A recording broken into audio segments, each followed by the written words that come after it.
यात्री अलंकापुरा येथे आवडते विठ्ठला पांडुरंगे प्रसन्नपणे केले देणे या ज्ञाना वैकुंठ पंढरपूर त्याहुनी थोर महिमाया वेळा म्हणे जाणून संत येती धावत प्रतिवर्षी विठ्ठला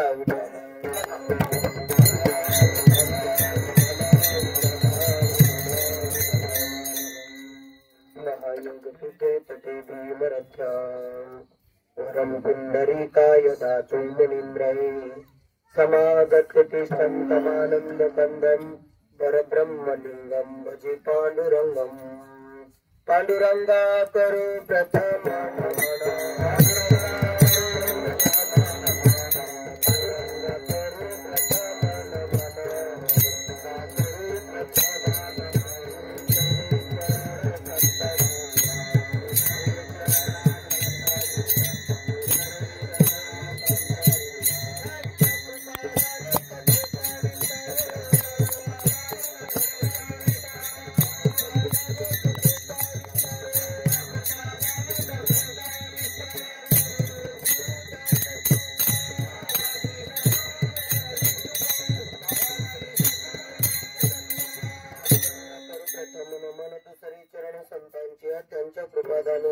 विस्तारू बाबाजी सद्गुरुदास तुकाराम श्री संताची माता चरणावरी साष्टांग हे करी दंडवत विश्रांती पावन सांभाळा उत्तरी वाढले अंतरी प्रेमसुख शौरली एकाया कृपेच्या ओरसे लोहे नारीसे उद्धरिलो तुका म्हणे नजन घडता सेवा पूर्व पुण्य ठेवा उडवला नमो ज्ञानेश्वरा नमो ज्ञानेश्वरा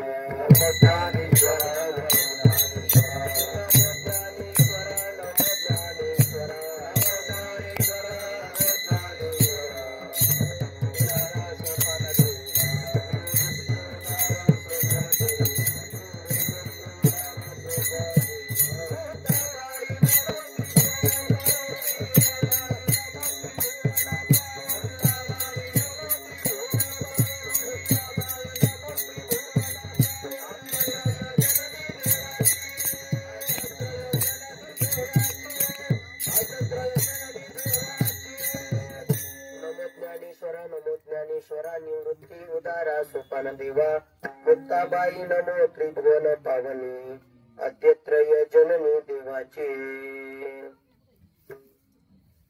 यात्रे अलंकापुरा येथे तेथे आवडते विठ्ठला पांडुरंगे प्रसन्नपणे केले देणे या ज्ञाना. आज आपण चौथ्या मुक्कामाला, बरोबर आहे ना, चौथ्या मुक्कामाला मोलदार वस्ती या ठिकाणी पोहोचलेलो आहोत. मजल दर मजल करीत आपण सालाबाद प्रमाणे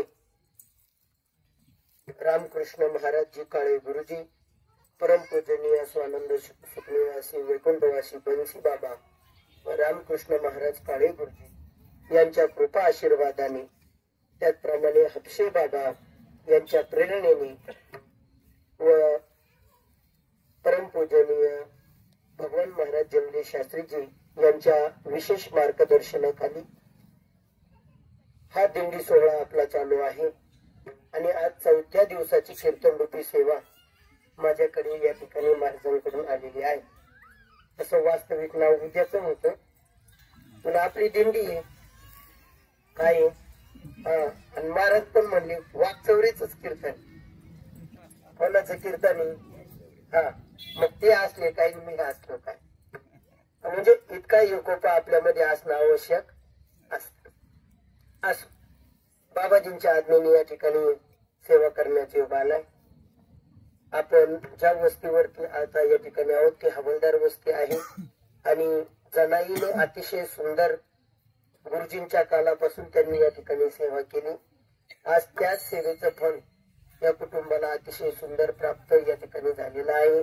मुलं चांगल्या मार्गावरती या ठिकाणी आता सर्व आहेत. आज विशेष सेवा ज्यांनी या ठिकाणी आपल्याकडे दिलेली आहे, श्री हरिभक्तीपरायण गौरव खंडू चौधरी, गौरव भाऊंनी सुंदर या ठिकाणी नियोजन आपलं केलेलं आहे आणि नियोजित वेळेमध्ये आपल्याला सेवा ही पूर्ण करायची आहे. कारण चालू वाटाचं हे कीर्तन आहे दिंडीचं, त्यामुळं इथं तास 2 तास 4 तासाचं तसं तासाचं गणित इथं नसतं. कारण दिवसभर कीर्तनच चालू आहे. काय चालू आहे? कीर्तन चालू आहे.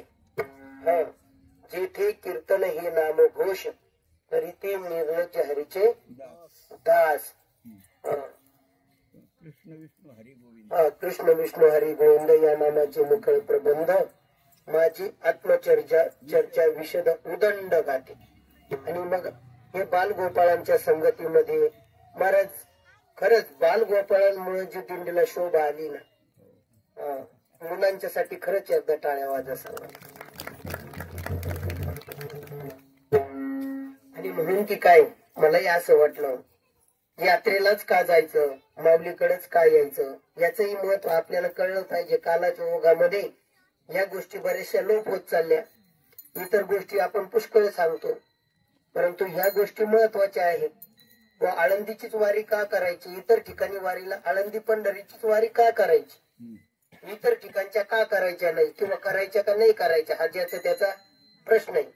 पण शास्त्राचं प्रामाण्य ज्याला आहे, देवाचा पाठिंबा ज्याला आहे, ती वारी आहे आळंदी आणि पंढरीची. कारण पंढरपूरच्या वारीच्या वेळेस आपण पंढरीचं वर्णन पुष्कळ ऐकतो, आहे की नाही. तुकोबरायांचे अनेक अभंग त्या ठिकाणी आपण म्हणत असतो, परंतु मग आळंदीच्या वारीचं प्रमाण कुठं आहे की नाही, तर आहे. तिथं स्वतः भगवान परमात्म्याने जे वर ज्ञानोबरायांना दिलेले आहे, तर त्याचा उल्लेख आपल्याला या अभंगातून सापडतो. अभंग 4 चरणाचा आहे. निळोबरायांचा अभंग आहे. बहुतेक तुकोबरायांचे अभंग जास्त पाठ असल्यामुळे निळोबरायांच्या अभंगाकडे कोणी एवढं पाहत म्हणजे त्या गाथ्याकडे लक्ष दिल्या जात नाही. कारण तुकोबरायांच इतकं मोठं भांडवल आहे. दुपारी महाराजांची आमची चर्चा झाली. कोणीतरी काहीतरी म्हणत होतं, आमच्या कानावर आलं होतं. त्यावेळेस महाराजजी म्हटले, संतांचं वाङ्मय इतकं मोठं आहे का रोज जरी ते अभंग नाही म्हटले, रोज जरी बदलून बदलून अभंग म्हटले तरी सुद्धा म्हणणारे संपते पण अभंग संपायचे नाही. बरोबर की नाही? मग नको ते मनाने रचून काही तिथं ओढून ताडून आणायची गरज आहे का? नाही. संत प्रामाण्य ज्या गोष्टींना आहे त्या गोष्टी जर जीवानी केल्या तर जे संतांना प्राप्त झालं ते आपल्याला प्राप्त झाल्याशिवाय राहणार नाही. लक्षात येत आहे का? लयवर नाही जाऊन द्यायचं. म्हणजे संतांनी ज्याप्रमाणे परमार्थ केला, त्यांनी जसा परमार्थ आपल्याला करायचा सांगितलाय त्या पद्धतीनं जर आपण परमार्थ केला तर संतांना जसा भगवंत प्राप्त झाला त्याचप्रमाणे तुम्हाला आम्हालाही तो प्राप्त झाल्याशिवाय राहत नाही किंवा राहणार नाही. का राहणार नाही? आपण फळाची तर इच्छा करतो जे संतांना प्राप्त झालं त्या. म्हणजे संतांना काय प्राप्त झालंय तर भगवंत प्राप्त झाला, अखंड सुख त्यांना काय झालं? प्राप्त झालं. आपल्याला इच्छा पण त्याचीच आहे. कशाची? अखंड सुख प्राप्त करण्याची. हो, पण आपण संतांनी सांगितल्याप्रमाणे करायला मात्र तयार नाही. किंवा त्यांनी ज्या पद्धतीने साधना केली आणि त्या भगवत तत्वाला आपलंसं केलं, नवे नवे त्या भगवत तत्वाशी समरस झाले आणि अखंड आनंद स्वरूपाला प्राप्त झाले. किती आनंद स्वरूपाला प्राप्त झाले? त्यांच्या इच्छेप्रमाणे ते जीवन जगायला लागले. वैकुंठाला तसं सदेह जाणं शक्य आहे का? तर अशक्य प्राय गोष्टीतली काय आहे? ती कुठे आहे? परंतु कळीच्या काळामध्ये अद्भुत वर्तविले मानव देह घेऊन निज धामा गेले. हा, प्रयाण काले देवे विमान पाठविले. हा, मानव देह घेऊन निज धामा गेले. हा, म्हणजे ही सुद्धा निळोबरायांनी केलेली तुकोबरायांची काय आहे? आरती आहे. आरती. दोन्ही अभंग म्हणजे ती आरती म्हणजे निळोबराय मुळात तुकोबरायांचे कोण होते? शिष्य होते. आणि निळोबरायांनी तुकोबरायांच्या उपदेशाप्रमाणे परमार्थ केला. त्यांनी भगवंताला काय केलं? प्राप्त करून घेतलं. प्रामाण्य संतांची भूमिका तिथपर्यंत आली. म्हणजे देवमान्य संत तिथपर्यंत. कुठपर्यंत? निळोबरायापर्यंत प्रत्यक्षात. आणि त्यांच्याप्रमाणे परमार्थ करणारे सर्व संत महात्मे. तिथं कोणाचा आजादुजा भाव करायचं काही कारण नाही. आज तागायत आपले ज्ञात अज्ञात असणारे सर्व संत महात्मे जेवढे काय आहेत त्या नियमाप्रमाणे परमार्थ करणारे म्हणजे संत वचनाप्रमाणे चालणारे ते सर्व संत मंडळी. आपण जर त्यांच्याप्रमाणे जर आपण परमार्थ केला तर निश्चित आपण त्या तत्वाला प्राप्त झाल्याशिवाय राहणार नाही. अभंगाच्या प्रथम चरणामध्ये निळोबराय यात्रे अलंकापुरा येती तेथे आवडती विठ्ठला. म्हणजे विठ्ठलाला आवडती गोष्ट जी आहे ती या ठिकाणी निळोबराय तुम्हाला आम्हाला सांगतायत. मी एक गोष्ट नेहमी सांगत असतो. भक्ती करत असताना किंवा स्वयंपाक माता मावल्या स्वयंपाक बनवतात. माता मावल्यांना एक गोष्ट चांगली माहिती आहे. स्वयंपाक कोणाच्या आवडीचा असला पाहिजे? करणाऱ्याच्या आवडीचा का खाणाऱ्याच्या आवडीचा? हा हा, खाणाऱ्याच्या आवडीचा असला पाहिजे. करणाऱ्याच्या आवडीचं काय अर्थ नाही. म्हणजे करणाऱ्याला समजा नुसता ठ्याचाच आवडत असेल किंवा नुसता चटकाच आवडत असेल पण खाणाऱ्याला जर आलसर असेल काय असेल हा तर तो खाईल का? नाही. मग ते खाणं कोणाच्या आवडीचं असलं पाहिजे? हा, तसं ज्या देवाची आपण भक्ती करतो ना तर ती भक्ती आपल्या मनाप्रमाणे असली पाहिजे का त्या ज्याची करतो त्याच्या प्रमाणे असली पाहिजे? बरोबर. म्हणजे ज्याची आपण भक्ती करतो त्याला काय आवडतं हे महत्वाचं आहे. आपल्याला कशी आवडती हे काय महत्वाचं नाही, गुरुवारी आमचे खूप छान उदाहरण द्यायचे. ह्याची थोर भक्ती आवडते देवा. आणि तुमचं आमचं कसं असतं, हीच छोटी भक्ती आवडते जीवा. तुम्हाला आम्हाला छोटी आवडती म्हणजे देवाला. आता तुम्ही नैवेद्य करतो ना आपण देवाला, आमुष्याला पौर्णिमेला करतात किंवा त्या आखाडामध्ये नैवेद्य करतात, बरोबर की? किती मोठा नैवेद्य असतो देवाचा. म्हणजे आपला एक घास तरी होईल का? म्हणजे आपली भक्ती किती श्रेष्ठ पहा ना आपण. म्हणजे नैवेद्याचं प्रतीक बनवतो आपण, नैवेद्य बनवत नाही. विठ्ठल म्हणजे त्या ठिकाणी सांगतायत की भगवान परमात्म्याला पांडुरंगाला काय आवडतं, तर जे यात्रे अलंकापुरा येतील ते कोणाला आवडतात? देवाला ती आवडतात. म्हणजे आपण जर देवाला आवडावं असं ज्यांना वाटतं त्यांनी आळंदीची वारी केली पाहिजे. पांडुरंगाने ज्ञानोबरायांना प्रसन्नतेने हे काय केलेलं आहे, देणं दिलेलं आहे की जे जे तुमच्या वारीला येतील त्यांच्या सर्व कुळाचा मी काय करीन, उद्धार करीन. जो करील याची यात्रा तो तारील सकळ गोत्रा, सकळ ही कुळे पवित्रा, याचे दर्शने पै होते. समाधीचे अभंग नामदेवरायाचे पाहून घ्या. म्हणजे जो कोणी केवळ याची यात्रा करेल, कोणाची? ज्ञानोबरायांची, त्याच्या सकळ कुळांचा काय करेल मी, उद्धार करेल. केले देणे या ज्ञाना. आणि काही म्हणतील मग आम्ही पंढरीची वारी करतो, मग आळंदीची करायची का नाही? काय आवश्यकता आहे? देवाची केल्यावर संताची आहे की नाही? काहींनी घरात वाटून घेतलेलं राहतं, एक देवाकडे जाणार, एक संताकडे जाणार, आहे की नाही? पण तिसऱ्या चरणामध्ये या ठिकाणी म्हटलंय, भूवैकुंठ पंढरपूर त्याहुनी थोर महिमाया. भूवैकुंठ पंढरपूर आहे, पण त्याही पेक्षा विशेष महिमा कोणता आहे? अलंकापुराचा आहे. आणि चतुर्थ चरणामध्ये म्हणतायत निळोबराय, निळा म्हणे जाणोनी संत येती धावत प्रतिवर्षी.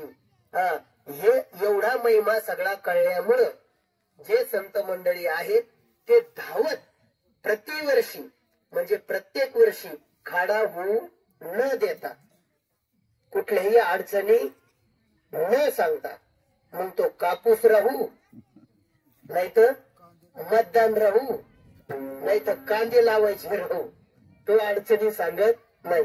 येते धावत प्रतिवर्षी.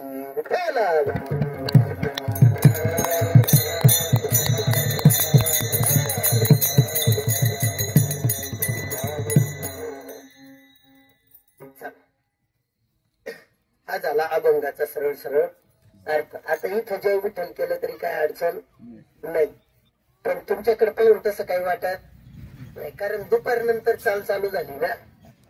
आपण बालगोपाळ सकाळपासून चालतात. आणि तुमचं आमचं भाग्य चांगलं आहे, तुम्ही आम्ही आज लोकशाहीचा खऱ्या अर्थाने सण काय केलाय, साजरा केलाय. आणि जवळपास 85% पुढे काय झालंय, मतदान झालं. खरं ते 100% व्हायला पाहिजे. पण तुमचं आमचं काय, अजून त्या गोष्टीचं गांभीर्य आपल्याला कळत नाही. फक्त वेळ निघून गेल्यानंतर गांभीर्य कळून काही उपयोग होणार नाही. विठाला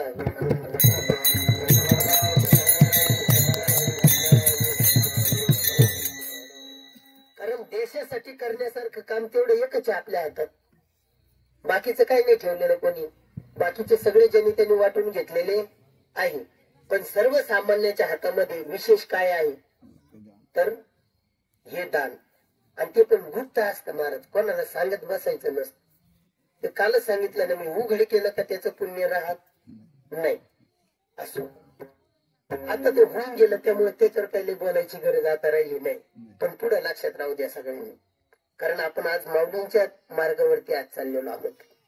आणि हे सगळे यात्रा, कार्यक्रम, कीर्तन, प्रवचन, भजन चालू राहावं असं जर वाटत असेल तर प्रत्येकाला स्वतःचा विचार करता करता देशाचा आणि धर्माचा सुद्धा विचार करावा लागेल.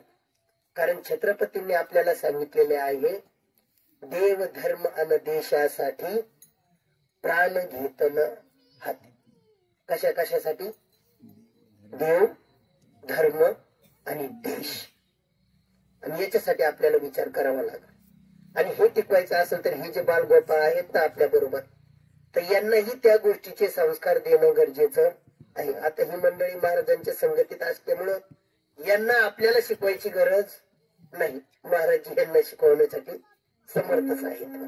परंतु आपले जे बालगोपाळ इतर जे घरी राहतात, जे कुठल्याही व्यवस्थित संस्थेमध्ये सुसंस्कारित ठिकाणी नाही, तर त्यांना मात्र धर्माचं शिक्षण देण्याची गरज आहे. किती उच्च आहे, किती श्रेष्ठ आहे. कारण एकमेव सनातन धर्मच एकमेव असा आहे का जो तुम्हाला डायरेक्ट भगवंताशी कनेक्ट करतो किंवा भगवत स्वरूप बनवतो. नवे नवे देवची आहा देवची आहा खरी की पहा खोटे ते. एवढंच नाही, तुका म्हणे हातो स्वये पर ब्रह्म.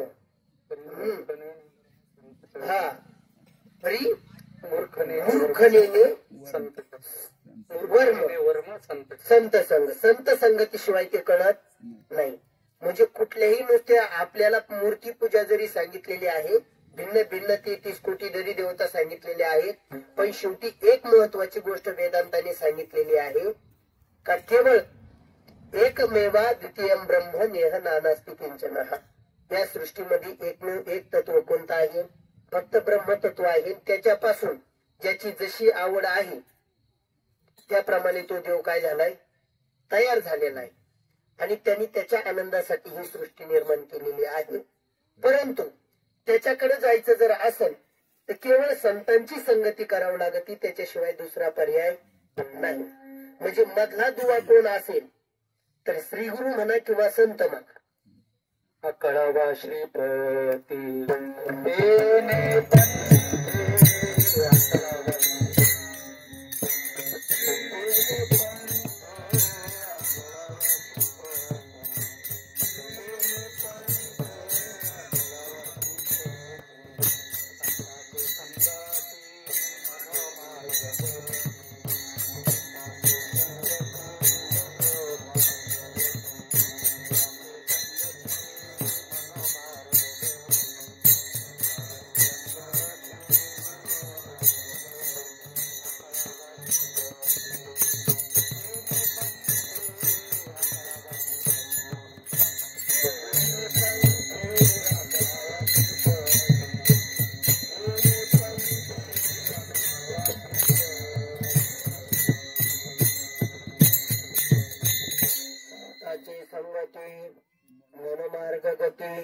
अकळावा श्रीपती पंथी. त्या भगवान परमात्म्याला जर आकळायचं असेल तर संत संगतीशिवाय पर्याय नाही. आणि हे निळोबरायांनी जाणलं होत. मग सर्व शास्त्राचा सर्व सिद्धांचा धांडोळा घेतलेला होता. आणि ज्ञानोबरायांविषयीचं प्रेम, भगवंताच्या मनामध्ये असलेलं प्रेम निळोबरायांनी जाणलेलं होतं. आणि मग इकडची तिकडची वारी न सांगता खऱ्या अर्थाने समाजाचा उद्धार कसा होईल, कोणाच्या विचारावरती संतांच्या कोणाच्या विचाराची संगती केली म्हणजे खऱ्या अर्थाने समाजाचं कल्याण होईल, हे निळोबरायांनी त्यावेळेला जाणलं. बघा बर का, 475 वर्ष 375 वर्षापूर्वीचा हा काल आहे. जास्त जुनं नाही सांगत तुम्हाला मी, म्हणजे 700 800 1000 वर्षाच्या खालचं नाहीये. छत्रपती शिवाजी महाराजांच्या नंतरचा हा थोडासा कालावधी, म्हणजे त्या दरम्यान निळोबरायांचा कालावधीचा. म्हणून अलीकडच्या काळामध्ये मग अनेक संत मंडळी त्याही काळात होऊन गेले ना. मग वारी ज्ञानोबरायांची, तुकोबरायांची किंवा नाथ महाराजांचीच का सांगितली? त्याचं कारण विशेष रूपाने या ठिकाणी आपल्याला पाहायला भेटेल. कारण भगवंताचं आणि ज्ञानोबरायांचं जे कनेक्शन आहे ना, ते पहिलं कळणं गरजेचं आहे. ज्या वेळेला नामदेव महाराज, ज्ञानोबरायांना असं वाटलं की नामदेव महाराजांच्या संगतीमध्ये आपण तीर्थयात्रा करावी. काय वाटलं? हा, म्हणजे यात्रा कोणाच्या संगतीत करता हे तितकंच महत्वाचं आहे. नुसते धंद्यावाल्याचे जर संग केली तर काही खरं नाही. तुम्हाला राहायला सगळ्या ठिकाणी आईस पैस सगळं मिळेल, त्याबद्दल काही प्रश्न येत नाही. काही काही म्हणतात ना, महाराज आम्ही 4 धाम करून आलो, पण कुठं पाण्याची बाटली घ्यायची गरज नाही पडली. मग त्यांना जर विचारलं आमच्या ठिकाणी गेलते का, तमके ठिकाणी गेलते का, नाही होते आमच्या महाराजांनी काही दाखिलं नाही, किंवा आमच्या टूरवाल्याने ते काही केलं नाही, दाखिलं नाही, त्याला अर्थ नसतो. म्हणून तर म्हणलं संताची संगत, हो जाणकार व्यक्तीच्या संगतीमध्ये जर गेलं तर मग मात्र यात्रा काय होते.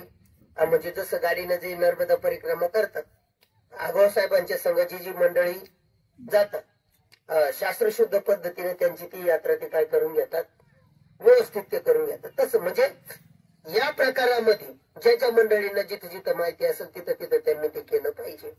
मग या संतांच्या संगतीमध्येच विशेष जर आपण बघितलं तर ज्ञानोबरायांनी ज्यावेळेस नामदेवरायाच्या संगतीवरून आपला विषय चालला होता, तर नामदेवरायांची मागणी देवाकडे केली. कोणी? ज्ञानेश्वर महाराजांनी. तर मला असं वाटतं का नामदेवांनी माझ्या बरोबर यात्रेला यावं. पण हीच गोष्ट ज्या वेळेला अगोदर नामदेवरायाला भेटली होती ज्ञानोबराय, त्यावेळेला त्यांच्या जवळ व्यक्त केली होती. कोणती? तर मला असं वाटतं का तुम्ही माझ्या बरोबर यात्रेला यावं. नामदेवरायाला पंढरपूर सोडून पुढे जावं वाटत नव्हतं, आणि म्हणून नामदेवरायांनी ज्ञानोबरायला येण्याच्या अगोदर भगवंताच्या मंदिरात पटकन गेले आणि देवाला सांगितलं का देवा, ज्ञानोबरायाच्या मनामध्ये असं दिसतंय, पण मला काही पंढरपूर सोडून जायचं नाही, तुमची संगत सोडून मला जायचं नाही, तर तुम्ही त्यांना सांगा पण मी काही ह्या विद्यार्थ्याला मी सोडणार नाही. कोणाला?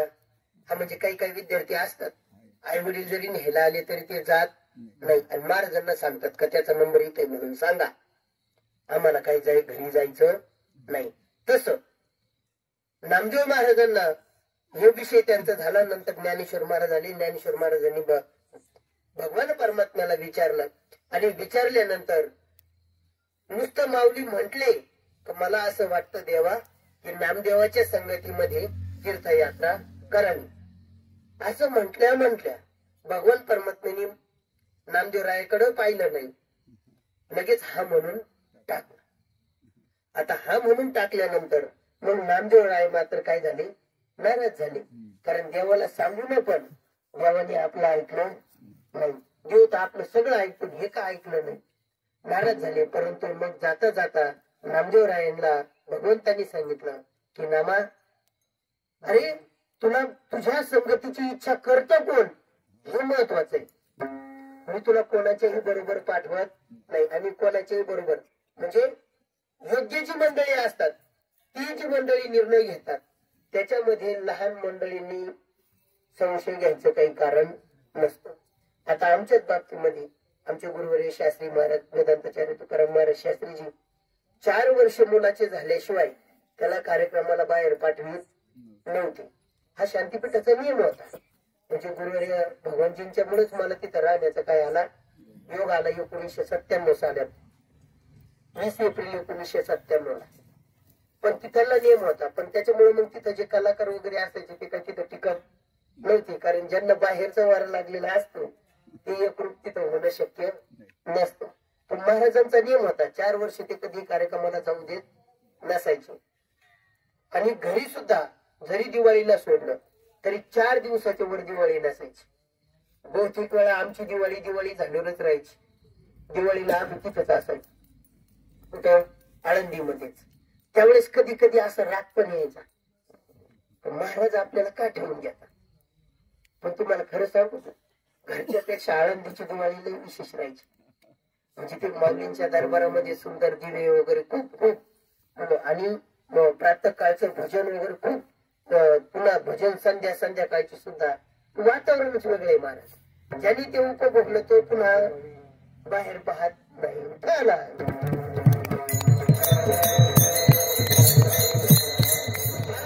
सांगण्यासारखं पुष्कळ आहे. तर कधी कधी असं वाटायचं आम्हाला की महाराज असं का करतात. पण 4 वर्ष पूर्ण झाल्यानंतर तो विद्यार्थी ज्या वेळेला कीर्तन करायला लागायचा त्यावेळेला खऱ्या अर्थाने कळतं की जसं ते आंबा पिकू घातल्यानंतर 17 वेळा जर पाहिलं तर त्याला कलर सुद्धा येत नाही आणि त्याला गोडी पण नीट येत नाही. पण 7-8 दिवसानंतर जर तो काढला, म्हणजे हे पूर्ण झाल्यानंतर जर तो काढला तर त्याला जसा कलर पण चेंज होतो आणि त्याची चव सुद्धा काय होते, चेंज होते. तसं विद्यार्थी जर गुरुंनी सांगितल्याप्रमाणे जर त्यांनी चांगल्या प्रकारे अध्ययन केलं तर त्याचा सुद्धा आंबा काय होतो, चांगल्या प्रकारे पिकल्या जातो. आणि म्हणून पिपुस्तवर दम काढावं लागत. लोणचं ज्याप्रमाणे मुरुस्तवर दम काढावं लागत, मुरल्यानंतर ते कसं लागतं, चविष्ट लागतं. आणि जर मुरून नाही दिलं तर ते आंबट जसं आहे तसंच लागत. तसं विद्यार्थ्यांनी सुद्धा गडबड गोंधळ करायचा नाही. आपले गुरु जे सांगतील त्या पद्धतीनं जर त्यांनी चिंतन केलं. म्हणून भगवंताचा विषय या ठिकाणी चालू होता. भगवंताला नामदेवरायांनी सांगितलं की देव म्हणे नाम्या पाहे, ज्ञान देव मीच आहे. हे तुम्हाला कशासाठी सांगतोय, म्हणजे दोन्ही मध्ये भेद करायचं कारण राहणार नाही. नामदेवरायाला तिथं भगवंतांनी स्पष्ट सांगितलं का हे नामदेवा, देव म्हणे नाम्या पाहे, ज्ञान देव मीच आहे. तो आणि मी नाही तुझा, ज्ञान देव आत्मा माझा विठ्ठल.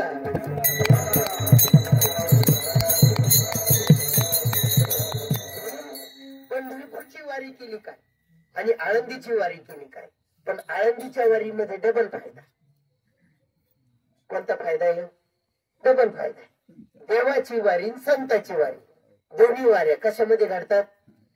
आपण जो हा समाधी सोहळ्याचा वारी करतो ना, कारण या दिवशी स्वतः भगवान परमात्मा, आई साहेब आणि सर्व संत महात्मे, देव ऋषी ही सर्व मंडळी आळंदीमध्ये असतात.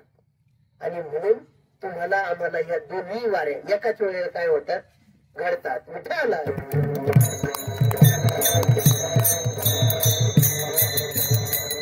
हे जाणून बरोबर आहे. अभंगाच्या प्रथम चरणामध्ये या ठिकाणी आपल्याला सांगतो, यात्री अलंका पुरायती,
भगवान परमात्म्याला जो माऊली ज्ञानोबरायांची यात्रा करतो त्याचं सामर्थ्य माशी तुम्हाला प्रमाणात सांगितलं. जो करील याची यात्रा तो तारील सकळ गोत्रा. त्याच्या सकळ गोत्रा म्हणजे त्याला दुसरं कुठं काही करायची गरज पडणार नाही.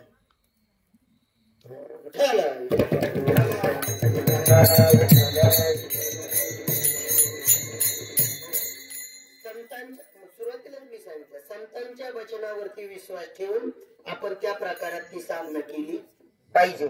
आणि त्या प्रकारात जर आपण ती साधना केली तर निश्चित ते फळ आपल्याला प्राप्त झाल्याशिवाय राहत नाही. फक्त आपला त्याच्यावरती काय असणं महत्वाचं आहे, विश्वास. तुकोबराय म्हणतात संतांची पायी माझा विश्वास सर्व भाविकास झालो त्यांचा.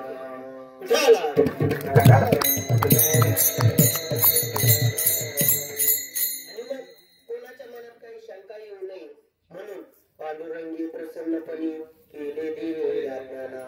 दुसऱ्या चरणामध्ये स्पष्ट सांगितलं का हे देणं कोणी दिलेलं आहे, ज्ञानोबरायाला दिले देणे या ज्ञाना. ज्ञानोबरायांना हे देणं कोणी दिलं, तर पांडुरंगाने प्रसन्न होऊन हे देणं दिलेलं आहे. तो करील याची यात्रा तो तारेल सकळ गोत्रा सकळ ही कोळी पवित्रा याचे दर्शनी पै होती. आता समाधीचा जवळ कालावधी आता आलेला आहे आणि दरवर्षी आपण या समाधी सोहळ्यासाठी येतो. सण म्हणजे सारखं, आधी म्हणजे अधिष्ठान. ज्ञानोबरायाच्या समतुल्य आपल्याला जायचं. नवे नवे किती जणांना असं वाटतं की आपल्याला प्रत्येकाला ज्ञानोबरायासारखी समाधी लागावी. आता आपण इतके दिवस येतोय ना वारीला, मग किती जणांना असं वाटतंय? नाही ना वाटत. वाटलं पाहिजे ना. मग नुसतं समाधी सोहळ्याला चाललो, सोहळ्याला चाललो, पण ते काय हे जाणलं पाहिजे ना.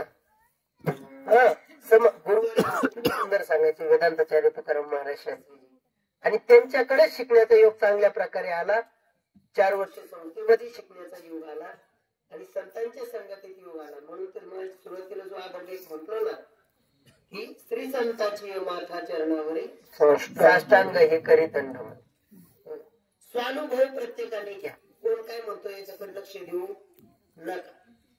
कारण परमार्थाचं साधं गणित तुकोबरायांनी सांगितलं. ते स्वतः परमार्थात उतरले त्यावेळेला सत्य असत्याशी मन केले ग्वाही मानी येले नाही बहुमता. ज्याला आत्मकल्याण करायचं त्यांनी बहुमताचं लक्ष द्यायचं नाही. ज्याला राजकारण करायचं त्यांनी बहुमताचं लक्ष द्यायचं. आपण ज्याला आत्मकल्याण करायचं ना, मग वडील काय म्हणतात, भाऊ काय म्हणतात, शेजारी काय म्हणतो, आमका काय म्हणतो, फलाना काय म्हणतो, हे घेणं देणं नाही. इथं संत काय म्हणतात ते प्रमाणे. सत्य असत्याशी मन केली बघ. तुम्ही आणि तुमचं आमचं मन सत्य असत्याला बळी करायचं, बहुमताकडे लक्ष द्यायचं नाही. ज्याला खरा परमार्थ करायचा आहे त्याच्यासाठी विषय. आणि मग पुढे गेल्यानंतर त्या संतांच्या संगतीत जर आपण आलो तर निश्चित आपला उद्धार होतो. ज्ञानोबराय, तुकोबराय आदी संत महात्मे सर्व संतांचं जर आपण चरित्र बघितले तर याच्यावरून त्यांनी परमार्थ कसा केला, त्यांना भगवान परमात्मा कसा प्राप्त झाला याची अनुभूती आपल्याला येते. पांडुरंगी प्रसन्नपणे केली देणे या ज्ञाना. आणि मग शेवटच्या चरणामध्ये या ठिकाणी म्हणतात निळामध्ये जाणवणे संत इति धावत प्रतिवर्षी चाल नंतर होईल. म्हणून फक्त सरळ सरळ पहिले सगळं उरकून घेतलं. कारण वाटचालीचं कीर्तन आहे त्यामुळे तासाच्या पुढे नेता येत नाही. सांगण्यासारखं पुष्कळ आहे. नुसतं चरित्र आता महाराज आलेलेच आता आपल्यामध्ये ऋषिकेशजी महाराज पत्रिका आपण सगळ्यांनी वाचलेलीच आहे. आता उद्यापासून ते आपल्याला चरित्र सांगणार आहे माऊलींचं, आहे की नाही. त्यामुळं आता आपण निश्चिंत जातो. आता उद्यापासून माऊलींचं चरित्र आपल्याला त्यांच्याकडून श्रवण करायचं आणि त्यांनी तेवढं मला वाटतं ह्या वर्षी तर पूर्णच करावं. नाही पूर्ण झालं तर अर्धच होईल, पण आपल्याला ऐकण्याची संधी मिळाली अशी त्यांना विनंती या ठिकाणी करतो. आणि विशेष म्हणजे ते प्रवास करून आलेले असताना, पायी चाललेले असताना पण या ठिकाणी पुन्हा कीर्तनाला टाळ घेऊन ते उभा राहिले. खरंच जे आमचे गुरुबंधू मंडळी म्हणजे त्या काळी गुरुबंधू मंडळीमध्ये खरंच जे प्रेम होत महाराज, सोपी गोष्ट नाही. ते दिवस आता पुन्हा नाही. महाराजांचं त्या दिवशी सुद्धा डोळ्यामध्ये पाणी आलं होतं की कसं तो काळ आता राहिलेला नाही. आज महाराज त्या दिवशी म्हटले पुन्हा असं वाटतंय का लहान व्हावं आणि मधुकरी कुठं करावी, आनंदीमध्ये मधुकरी करावी. चला तो आनंद विशेष आहे. पण आता हे बालगोपाळ आपल्या संगतीमध्ये या ठिकाणी आहे. अतिशय सुंदर प्रवास आपला माऊलींच्या कृपेने या ठिकाणी चालू आहे. मतदानात सुद्धा अडथळा आला नाही आणि वारीत सुद्धा अडचण आली नाही. दोन्ही गोष्टी भगवंताने आपल्या साध्य करून घेतल्या. आता इथून पुढे अतिशय सुंदर कालावधी श्रवण आपल्याला चांगलं मिळणार आहे. भगवान परमात्मा या ठिकाणी करू आणि तुमच्या आमच्याकडून चांगली सेवा जशी परमात्म्याला आवडते तशी सेवा करून घेऊ. गुरुजींच्या चरणी विशेष रूपाने ही प्रार्थना करतो. गुरुजींनी आपल्याला ही परंपरा घडवून दिली.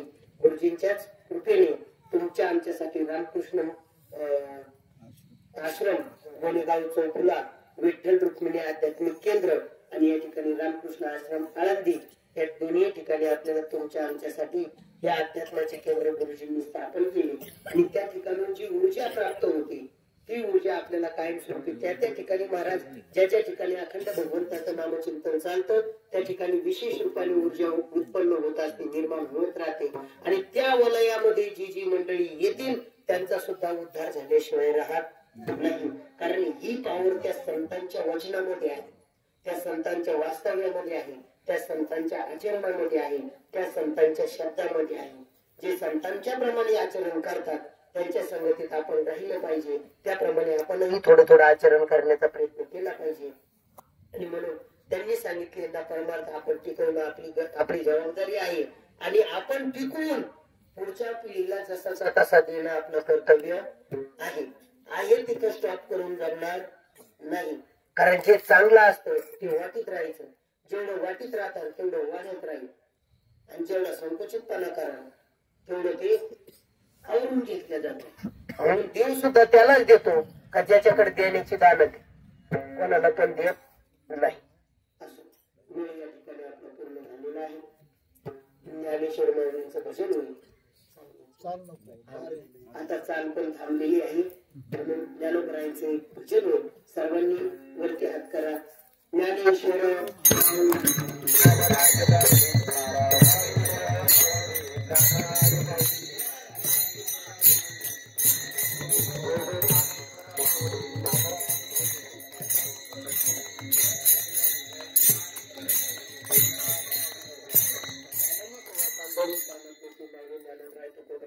आधी सर्व संत महात्मे आपण सर्व वादक गायक सर्व टाळकरी वृंद सर्व श्रोते मंडळी सर्वांच्या चरणी या ठिकाणी सेवा समर्पित करतो. जे काही योग्य आहे ते सर्व आमच्या गुरुवर्यांचं आहे. मोठे बाबा, वैद्य बाबा, गुले बाबा, मुकर बाबा, शास्त्रीजी महाराजजी सर्वांचं. आणि चुकीचे काही शब्द गेलेले असतील तर त्या ठिकाणी या बुद्धीचे दोष समजून या ठिकाणी सोडून द्या. जे योग्य आहे ते निश्चित ग्रहण करा. पण आळंदीची वारी जोपर्यंत शरीराने होते तोपर्यंत करा. ज्या दिवशी शरीराने होणार नाही त्या दिवशी मनाने करा. पण आळंदीची वारी विसरू नका. कारण पांडुरंगी प्रसन्नपणे केली देवी यात्रेला यात्रे अलंकापुरा येते तेथे आवडती विठ्ठला. पांडुरंगी प्रसन्नपणे केली देवी ज्ञाना भूवैकुंठ पंढरपूर त्याहून थोडं महिमाया निळा नवे जाणवली संत येते धावत प्रतिवर्षी. झालेली सेवा पुनश्चित्ता आपल्या सर्वांच्या चरणी समर्पित करतो आणि या ठिकाणी थांबतो. जय